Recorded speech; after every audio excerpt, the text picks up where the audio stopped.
Hoy quiero mencionar los acontecimientos que sucedieron el pasado mes en la escuela Robb Elementary en Uvalde, Texas, donde un chico de 18 años entró a una escuela de primaria y masacró. Así no sabemos las razones, ni podemos darle voz ni voto ahora porque él no existe, es inexistente ahora su voz, pero lo cual ocasionó conmoción no solo a nivel local, sino a nivel global. Vamos hoy a estar analizando las características de estos perfiles aquí en Yenia Herrera Activa Televisión.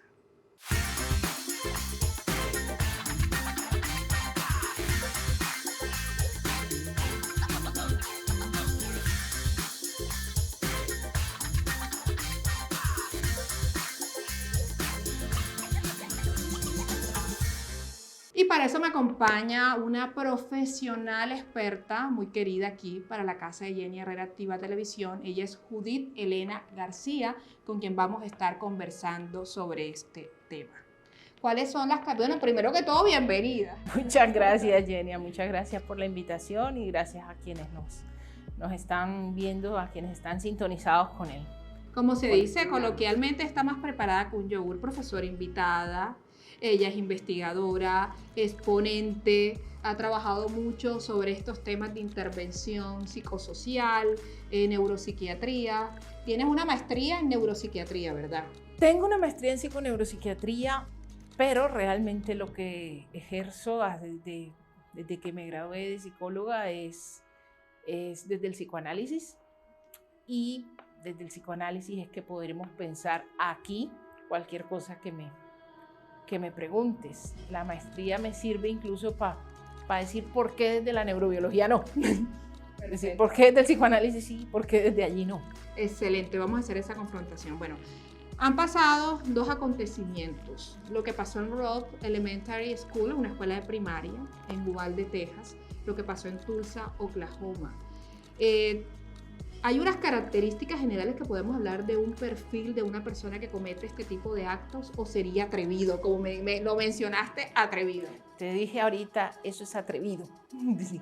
Uno podría pensar, digamos, la sociopatía, que es un diagnóstico, que es un concepto clínico desde la psiquiatría, no desde el psicoanálisis. Desde la psicología clínica también existe el asunto de la sociopatía, y básicamente a grandes rasgos no es otra cosa que seres un poco desadaptados de la realidad que rompen con el lazo social. Más o menos es eso, más o menos es eso. Y por eso se dice patía, porque a nivel social son patológicos, o sea, están enfermos. Uno podría pensar a grandes rasgos eso. Entonces son seres que son solitarios, que son irascibles desde muy tempranas edades, que son intolerantes, que son, digamos, lo que uno llama un ser extraño, que le cuesta hacer vínculo con los otros, que tienen pensamientos distintos, que rompen con los vínculos sociales, o sea, que no promueve el vínculo social, sino que más bien lo fractura. Eso es una cosa, pero ya hablar del perfil de fulano que hizo tal masacre, o de mengano que hizo tal otra, o de el otro fulano que asesinó a tal por cual, eso es atrevido. Y es más atrevido si no tenemos la voz de ese sujeto. Porque el único que puede decir algo, y a veces incluso ni ellos pueden, es ese sujeto. Pero además ese sujeto, en estos casos, en los dos, tanto el de la escuela como el de ayer en el hospital, ambos están muertos. Entonces ya por ahí derecho no hay manera de decir nada acerca de qué pasaba con ellos. Bueno, hay unas características, y se viralizó, y que menciona también el papá de Salvador, que fue el chico de la escuela, donde decía que él había sido objeto de bullying, sus papás separados, donde su mamá no podía darle, eso es lo que aduce su papá, su mamá no podía darle las condiciones económicas para satisfacer sus necesidades, lo que él pedía. Puede haber una aproximación desde el psicoanálisis donde nosotros podamos aducir que que hay algunas características a nivel general que pueden, fue objeto de bullying, fue un chico que fue objeto de abuso, de algún tipo de abuso. ¿Puede eso predisponer? Sí y no, en varios sentidos.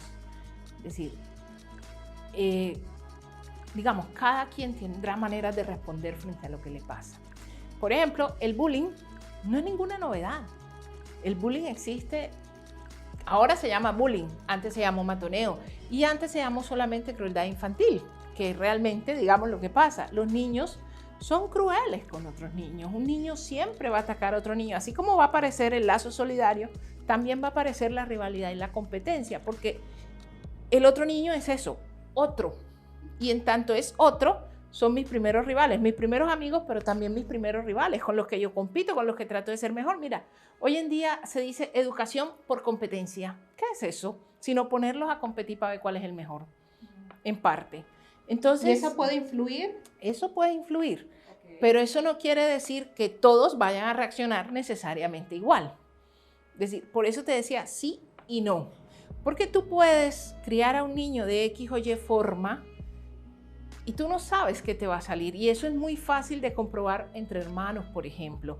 Son criados más o menos de la misma manera, más o menos, digamos, podría pensarse arbitrariamente por los mismos padres, aunque no son los mismos padres, pero biológicamente son los mismos padres y los hermanos son diferentes.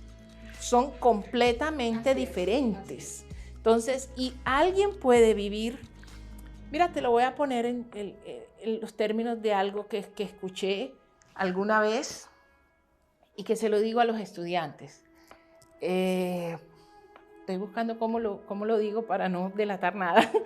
Pero bueno, el caso es que eran 3 soldados hace muchos años y de estos 3 soldados se encuentran, 3 soldados rasos, se encuentran con una granada y no sabían qué era, se ponen a neciar el artefacto y el artefacto les estalla en las manos, muere uno de los 3.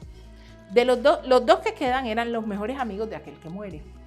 Y de los 2 que quedan, el discurso de uno era este: ¿por qué no me morí yo? Si yo me lo merecía, él no se lo merecía, yo soy el que merece estar muerto. Y el otro, el discurso era este: vea, doctora, yo lamento mucho lo que sucedió, pero yo nací hoy y yo doy gracias a la vida que no fui yo quien murió. ¿Sí? Eso para decirte, frente a un mismo evento traumático, hay cantidades de reacciones diferentes. Entonces no podríamos medir. Y por lo tanto actuaciones diferentes. Exacto, entonces no podríamos medir nunca jamás y decir es que es por esto. Por eso te insisto en que si no tenemos la voz del sujeto, no podríamos pensar en qué fue lo que determinó que ese sujeto hiciera o se comportara de tal manera. Lo que sí podemos pensar, que también te decía detrás de cámaras, que creo que está en el centro del asunto, es una cosa que está bien de moda ahora y que los clínicos estamos bien preocupados por ello. Y bueno, tú me dirás desde los medios de comunicación que tú estás allí en ese gremio. Y es algo que se está promoviendo incluso en los medios de comunicación y es los discursos de odio. Es decir, me parece que parte de lo que está en el centro de este tipo de cuestiones es los discursos de odio. Y se está masificando y ahora con las redes sociales ha coadyuvado a eso. Por ejemplo, ayer me pasó algo muy particular. Estaba en el parque un niño, y ahora estamos en plenas elecciones acá presidenciales, entonces un niño golpeó a otro y el papá salió energúmeno. O sea, se está viviendo un ambiente de odio. De odio por diferentes motivos. Ahora por las elecciones, después podrá haber algún otro motivo y eso es lo que se está transmitiendo y proyectando y por lo tanto en las interacciones, las relaciones sociales. Es que está exacerbado, mira. Si tú me preguntas, y yo te digo, me podría ir al ámbito académico meramente y decirte, en 1930, por allí, 32 más o menos, un muy afamado Albert Einstein, todos sabemos quién fue Albert Einstein, partió la historia de la humanidad en 2, antes de Albert Einstein de la física y después de Albert Einstein y todos los descubrimientos de la física, muchos de los que tenemos hoy en día se los debemos a Albert Einstein.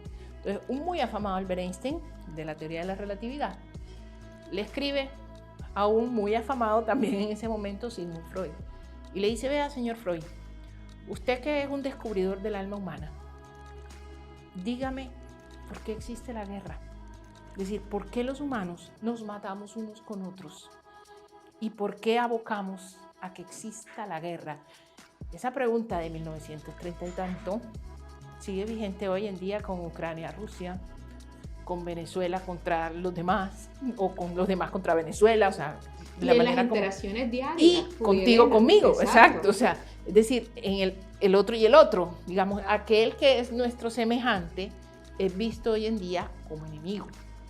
Pero el otro visto, disculpa que te interrumpa, desde la marginación, desde la otredad. Sí, o sea, desde el otro. Exacto, es decir, desde el otro es otro. Exacto, Y ese, otro que lo convierto en ese momento y le doy la condición de enemigo. De enemigo. Okay. Lo instituyo como enemigo. Y el enemigo es un imaginario. El enemigo responde a una construcción imaginaria, pero el asunto o la peligrosidad de constituir a alguien imaginariamente o inconscientemente como enemigo está en que el acto va en lo real. Es decir, lo ataco. Quiero la aniquilación de ese otro. Quiero la disminución de ese otro. Tú acabas de decir algo que me parece y que no se ha analizado así en los medios, y no se habla de forma atrevida del perfil, las características de un asesino.